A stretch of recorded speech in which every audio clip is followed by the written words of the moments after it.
Today we're going to talk about two agents and their place in the current game of Valorant. And those two agents are two of the most picked agents. They are Omen and they are Yoru. Because here you see they were, first and joint second for the most picked agents during champs. And they have continued, despite both getting nerfs in kind of the most recent big patch, they have continued to be, the most and second or maybe third most picked agent in the entire game. And so, obviously, when you've got agents that are, the most or second or third most picked agents in the game, the genuine question comes up of, should these agents be nerfed? But when you talk about nerfing Omen, and I think this is also somewhat true for Yoru as well, there tends to be a bit of pushback, right? And one of the main pushbacks that you will get when you talk about nerfing those agents is that they're fun. They are fun agents, and therefore, should Riot nerf agents that just are fun to both watch and play? And the first thing I think we need to tackle is kind of just proving that these agents are fun. And the way I'm going to do that is actually by talking about the chamber meta, because I have actually seen quite a few comments talking about the old 2022 chamber meta in quite glowing terms. That as if the chamber meta, was a time of great fun in Valorant, and that was a good meta for Valorant.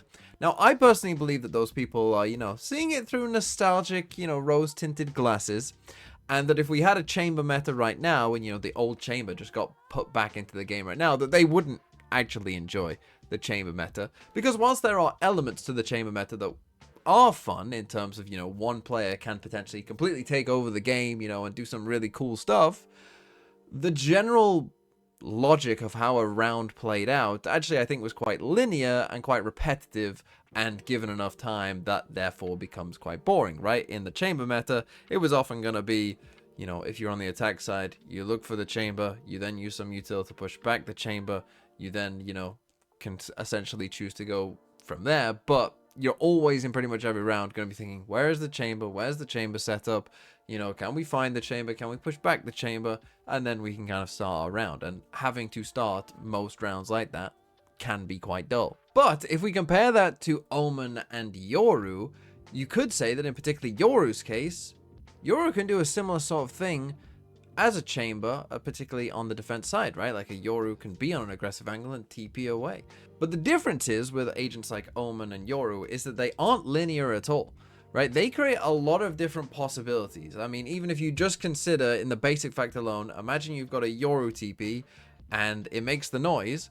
Well, it could be real or it could be fake, right? And whether it's real or whether it's fake is going to create two very different play patterns as to what is about to happen next, right? Similar for like an Omen ult, right? You could Omen ult into their spawn, you could Omen ult and just be right where you are, right? And depending on what's happened, the defenders might somewhat react the same, but whether it's one or the other is going to make the overall round play out very differently. Those are just some examples that with these kind of agents, there are differences. And if we take our Yoru to chamber defensive example of they can both be on aggressive angles and TP away, well, with Yoru, there are more possibilities than there was with chamber, right? With a Yoru, you can be on an angle, be aggressive, go get that kill with your op, but then you also potentially, as a Yoru, have the option of running forward, flashing around the corner, and going with a shorty, and then TPing away, right? There is actually more options, whereas with a chamber, you would never ever do that because you'd probably be running outside of the range of your TP. So agents like Omen and Yoru, I think it's pretty inarguable that they are quite fun and they are good agents to watch because there is a lot of different things that you can do with them. Another thing that a lot of people will argue, though, about these agents and why they shouldn't be nerfed, more so I would say Omen than Yoru, but it's that they're not actually that big of a problem, right? It's actually that their power level isn't actually that high, and particularly for Omen, it's that the other controllers aren't good enough. Now, I've made a video about this in the past, so I'm not going to repeat it too much here, but just the very shortened version of that is, if you really, really think that Omen isn't that strong and it's just all the other controllers' fault and they bring out other controllers, they'll be fine, just think about it for a brief moment. If they buffed all the other controllers, everyone would just play double controller on every single map. There would be no space for any other type of comp in the game, because if all of the controllers were as good as Omen, the controllers would all be really good.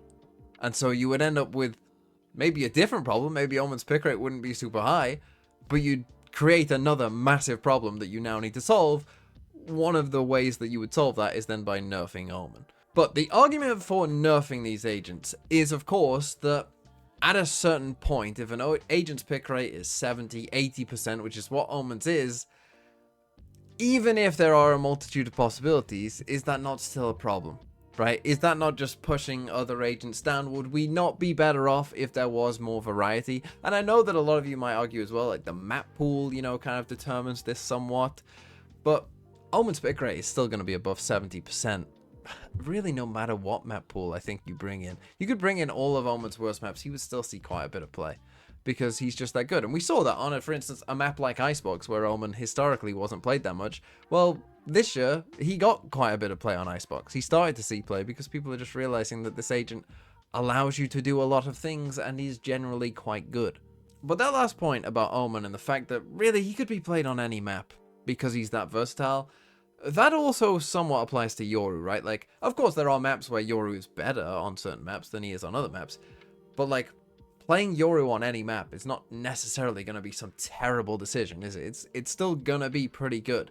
And that is our fundamental problem with these agents, right? No matter what situation you put them in, they're pretty good. But that is also what makes them fun, right? It's that ability to be able to do a lot of different stuff. That both makes them fun, and therefore you want to keep them around, but also that's what makes them too strong. So what should Riot do? Well, I do think it's quite difficult, because if you are going to nerf an Omen or a Yoru, I do think you're going to have to tackle arguably the most fun parts of their kit, right? Like, if I'm thinking of like what the best nerfs for these agents are in general, I'm thinking about nerfing their teleports, to be honest, right? Like taking away a teleport from Yoru, maybe even taking a teleport away from Omen, and that level of nerf of actually like fully removing like part of their kit, you know, or at least charges of their kit, that's the kind of level of nerf we need to see to actually, you know, sort of bring those agents actually in line with some of the other agents in their class.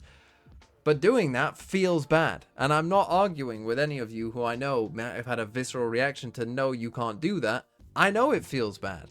But if you actually want these agents to be in line with the other agents in their class, that is the kind of level of nerf that you're looking at. But I think certainly those level of nerfs and potentially tackling the most fun parts of their kit, right? Like flashing someone with Omen and TPing behind them and then knifing them, that's a lot of fun. Everyone enjoys that. Not the person that happens to, but, you know, everyone else enjoys it. Everyone else thinks it's pretty funny.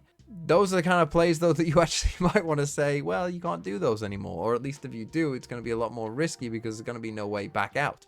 But the question is, of course, like, how long do you want this to go on for, right? Like, right now, you might be like, yeah, I'd love seeing, you know, Omen and Yoru being in the meta. What if it stayed the same for 2 years, right? 3 years? At what point do you go, now I'm kind of sick of it, right? Should we try and just tackle it now because we know that these agents are maybe a bit too strong and need to come down?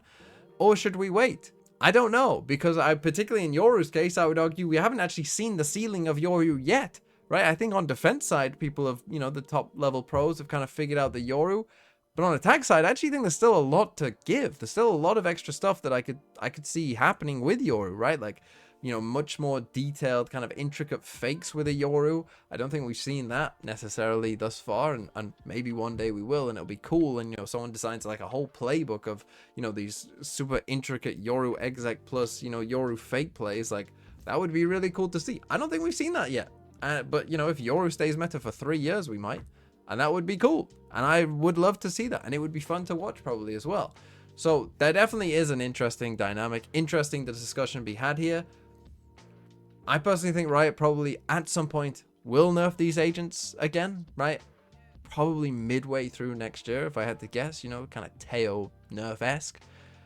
But we shall have to see. And if they do go and we end up in some boring, you know, Jet Rays Astra meta, that probably will be dull.